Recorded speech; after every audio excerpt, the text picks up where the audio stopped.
Capítulo 1. Meu batismo de fogo. Fiz o curso normal no Instituto de Educação, no Rio de Janeiro. Até hoje não sei exatamente porquê, mas aos 10 anos de idade havia decidido que, depois do ginásio, faria o normal. Provavelmente porque gostava da minha professora do primário. Ao longo do curso, quis sair. Uma das razões é que estava muito envolvida com outros interesses, sobretudo com artes plásticas. Outra é que o curso me parecia fraco e desinteressante. Mas meus pais me convenceram do contrário. Diziam que, se eu quisesse, faria depois uma faculdade em outra área, mas que o importante era, aos 18 anos, já ter uma profissão. Coisa de imigrante. Meu pai costumava repetir que, se aos 18 anos não tivesse uma profissão, e ele tinha, sua família teria passado um mau pedaço, porque havia perdido tudo que possuía. Fiquei, mas fiz o Instituto de Belas Artes, atual Escola de Artes Visuais do Parque Lage, ao mesmo tempo, durante 2 anos. Em 1962, quando cursava meu último ano do normal, a repetência fabricada pelas escolas finalmente ultrapassou os limites. Não havia mais vagas na primeira série para os novos alunos. O governador tomou então 3 providências. Aprovou as crianças por decreto e foi todo mundo para a segunda série, soubesse ou não ler. Montou escolas de madeiras, com telhado de zinco, horrorosas, e convocou todas as normalistas que estavam no último ano do curso para dar aulas. Assim, lá fui eu para uma escola, onde me confiaram uma classe de alunos que tinham entre 11 e 12 anos e que, depois de terem repetido várias vezes a primeira série, haviam passado para o segundo ano por decreto. Quando eles faziam fila na entrada para cantar o hino nacional, porque essas coisas se usavam naquela época, meus alunos eram mais altos e de outra cor. Dos meus 45 alunos, apenas 3 não eram negros.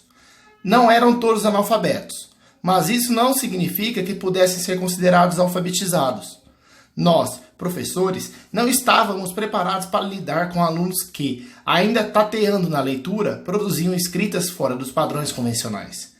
Eu percebia que alguns meninos sabiam escrever alguma coisa e que outros só copiavam. Os outros, para mim, eram uma incógnita. Tinha algumas ideias genéricas sobre o fato de que todas as crianças eram capazes de aprender e de que havia técnicas para ensinar. Passei a empregá-las e não demorei a perceber que havia coisas inteiramente absurdas acontecendo e que eu não tinha como me assenhorear do que estava fazendo. As situações que criava em classe demandavam que o professor cumprisse determinados passos, e eu os cumpria. Os meninos colaboravam muito, faziam tudo o que eu mandava, mas na verdade eu não compreendia o resultado daquilo. Era como se estivesse apenas preenchendo o tempo de aula. Não conseguia avaliar o resultado do trabalho, nem o que devia esperar das propostas que punha em prática. No curso normal, havia aprendido apenas uma sequência de atos cegos para realizar. Agora o professor faz isso, depois aquilo, sem compreender que efeito esses atos causariam. Isso me levou a viver inúmeras situações que me deixaram confusa e impotente, como essa, que foi um momento de crise para mim. Muitos meninos e meninas da minha classe trabalhavam, os meninos quase todos. Eram favelados e faziam carreto na feira, vendiam balas na porta do cinema, batiam carteiras. Um deles, por exemplo, dormia muito na aula porque era gandula no tênis clube. Acordava às 4 horas da manhã, ia para lá, depois ia a pé até a escola, que era muito longe. Inseridos na vida prática, eles faziam trabalhos que exigiam o desenvolvimento de operações matemáticas. No domingo, eu ia ao cinema e na porta sempre encontrava um menino que era meu aluno vendendo balas. Eu comprava. Eu dava uma nota de 50 para comprar um saco de balas que custava 17 e ele nem piscava. Fazia a conta mais rápido do que eu, dava o troco. Fazia a conta mais rápida do que eu e dava o troco na mesma hora. 3 para fazer 20, depois mais 10 para fazer 30 e seguia até chegar aos 50, como faz todo mundo que dá troco. Na segunda-feira, eu botava na lousa um problema do tipo: João tem 5 figurinhas, comprou mais 3. Quantas figurinhas João tem? E esse mesmo menino me perguntava: professora, é de mais ou de menos? Aquilo me deixava perplexa. E eu argumentava: mas você não sabe? Se eu te der tanto e depois te der mais tanto, ele respondia: sei. E por que aqui você não sabe? Lamento muito não ter registrado na época, mas lembro que as situações revelavam para mim o abismo que existia entre o desempenho desses meninos na escola e o que a vida lá fora exigia deles. Depois que me mudei para São Paulo e em outras circunstâncias, encontrei também situações absurdas desse tipo, como a de um menino de 12 anos que ganhava a vida fabricando pipas, retido numa classe que só fazia coordenação motora. Diziam que ele não aprendia a ler porque não tinha coordenação motora. Como pode alguém que vive de fabricar pipas não ter coordenação motora? A sensação de que a escola parecia uma armadilha montada para que esses meninos não pudessem sair bem, e a convicção desse tipo de situação tinha um papel político muito importante, me perseguiram durante toda a minha vida profissional. Para mim, aqueles meninos eram uma representação da classe dominada, nos termos que usavam na época. E eu, que buscava na história e na política elementos para entender como era possível que a maioria da população fosse dominada pela minoria, naquele momento eu me dei conta de que a escola desempenhava um papel central nessa possibilidade. Compreendi que a percepção que as crianças tinham do que mereciam no mundo era marcada pela sensação de fracasso pessoal que a escola construía para elas, que a capacidade de brigar pelos seus direitos era determinada ali, seja porque sem boas condições intelectuais é difícil sair da miséria, seja pelo fato de que, se você acha que é o culpado do seu fracasso escolar, certamente vai ser mais fácil se conformar em ser culpado do seu fracasso econômico. Ficava muito impressionada também, porque na época eu conversava com muitas mães, apesar de isso não ser costume na escola, com a visão que elas tinham dos próprios filhos. Não achavam que fosse natural eles passarem de ano e terem sucesso na escola, já que essa era uma sorte reservada a apenas alguns. E aceitavam facilmente a ideia de que seus filhos não eram capazes, diziam mesmo que eles não tinham boa cabeça para o estudo. Muitas deixavam claro que podia bater neles para ver se estudavam. Eu ficava profundamente chocada. Enquanto uma mãe de classe média faria um escarcéu se alguém encostasse o olho torto no filho dela, a mãe pobre chegava até a professora e, para ganhar sua simpatia, dizia que podia bater em seu filho. Para uma mocinha com a cabeça cheia de idealismo, de um marxismo de manual, isso tinha um impacto enorme. Esse foi o meu batismo de fogo e fez que eu me afastasse durante os 12 anos seguintes da educação. Penso hoje que a experiência com esses meninos está na origem de tudo que fiz depois e do rumo que minha vida profissional tomou. Ao trabalhar com eles, pude ter uma dimensão da realidade que minha condição de adolescente de classe média não me havia permitido antes. Era uma garota ainda, com muito envolvimento político, do tipo que você tinha na época, algo que ficava entre o ativismo estudantil e a militância política. Me achava muito sabida e nunca havia defrontado com uma situação tão aguda de fracasso, pois foi assim que a vivi. Como um fracasso terrível que me deixou no final do ano fisicamente doente e tão deprimida. Mas a sensação mais profunda que ficou ao sair da experiência foi a de ignorância. Durante esse ano, foi se tornando extraordinariamente claro para mim que as informações ideais que circulavam na educação não davam conta do problema do ensino. Um professor não era alguém que soubesse o que estava fazendo na sala de aula, e fazer direitinho tudo que havia aprendido no curso normal não lhe garantiria bons resultados. Na verdade, o professor era um cego. Seguia um conjunto de rituais com a esperança de que, lá no fim, os meninos demonstrassem ter aprendido. Mas de que maneira o que ele fazia afetava ou não o aprender das crianças? Isso era completamente desconhecido. Formada no normal, um curso técnico de segundo grau, supunha-se que a professora deveria aprender um conjunto de procedimentos para realizar sua tarefa de ensinar. Tínhamos aulas de metodologia da linguagem, da matemática, das ciências, dos estudos sociais. Essas metodologias eram um conjunto de práticas que aprendíamos e deveríamos reproduzir com nossos alunos. Saímos da escola menos preparadas que o mecânico, a quem se ensina a apertar esse parafuso e soltar aquele, mas que tem de conhecer muito bem o motor com o qual está trabalhando para compreender o que se modifica lá quando se mexe aqui ou ali. Antes que esses insucessos começassem a me acontecer na prática, eu já tinha uma intuição deles. Quando começamos a ter metodologia, no segundo ano do normal, me pus alerta. Procurei minha professora de psicologia do desenvolvimento, a doutora Iva, que possuía uma formação acadêmica sólida e prestígio no Rio de Janeiro, para conversar. Disse-lhe que não compreendia o porquê daquelas orientações. Ela me recomendou ler Piaget em francês, pois não havia nada publicado em português. Como tinha uma boa formação em língua francesa, do ginásio, pus-me a ler.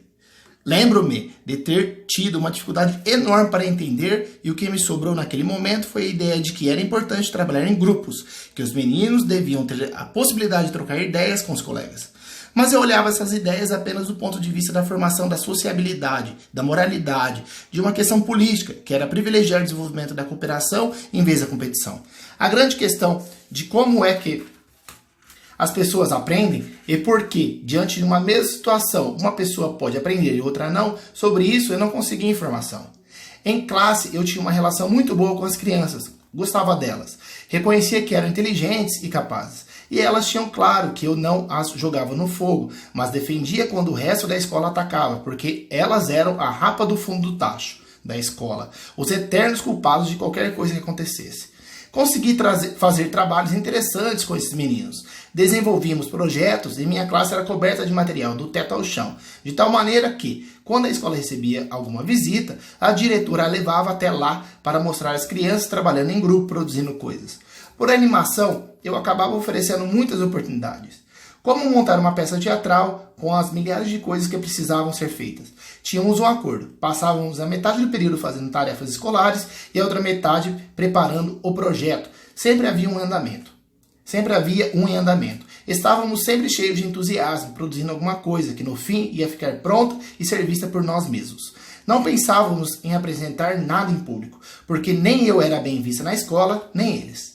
Talvez eu tenha desperdiçado todos os dias 2 horas desses meus alunos com as chamadas atividades escolares. Se eles aprenderam alguma coisa foi desenvolvendo esses projetos que eles achavam que eram diversão e que eu não sabia bem o que fosse, mas sentia que, no mínimo, iam ajudá-los a ser mais cooperativos. Brincava, propunha alguns jogos de construção mais elaborados e percebia que eles se envolviam muito com essa atividade.